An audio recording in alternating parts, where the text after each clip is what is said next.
This is about low-scoring sports. Now, Americans seem to find football, actual football, where you get a ball that's ball-shaped and kick it with your football. They seem to find that, they call it soccer, they seem to find that very boring because it's very low scoring, and they often argue that with their American football, the one where you have a ball that's not ball shaped and you use your hand, that football, and basketball and so forth, these are much higher scoring sports and therefore so much more exciting. No, they're not. They're actually very dull because they're high scoring sports. Now, let me explain. I was at an American basketball match. I found it quite weird. The whole place was a restaurant in which a basketball match happened to be being played.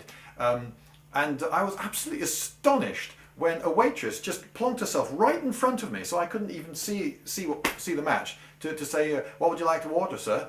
What? I'm here to watch, I don't know, hot dog, thanks.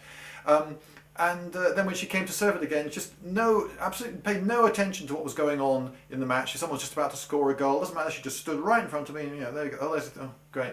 And this place with hundreds and hundreds of thousands of people eating whilst watching the sports. But they didn't really mind, because if you miss a goal, it doesn't matter, because there's going to be another one in a very short while. In basketball, they start at one end, and within a few seconds there's no midfield action. They get to the other end and either they score or they don't, and then they run up to the other end and either they score or they don't, and then they run back to this end and either they score or they don't. And that's pretty much it. If you miss a goal, there'll be another one in a few seconds.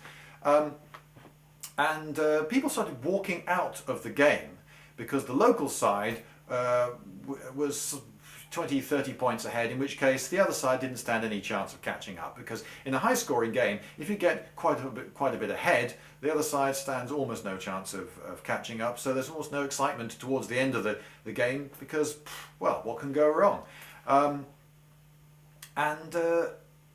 There's no tremendous feeling of joy when someone scores. Oh, they've scored again, great. Oh, we've scored again, great. Oh dear, they scored one. Never mind, we'll score again. Wait, you need the highs and the lows. Oh no, they've scored in a low-scoring game. If the opposition scores a goal, it's a disaster, and when you score, it's a triumph. Now, a 0-0 scoreline in a game of football, actual football, can be a very, very exciting match. All these, if it's, imagine you're in the second half and it's still 0-0. Think of the tension. One goal is going to suddenly change this entire match. So every time one side looks as though it's in danger of scoring a goal, everyone's on the edge of their seat. Will they score? Will they score?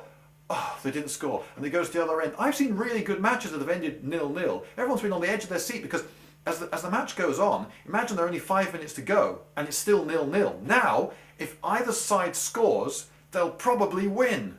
And so it's just nail-biting if you have a low-scoring match. But if you've got a goal every few seconds, who cares?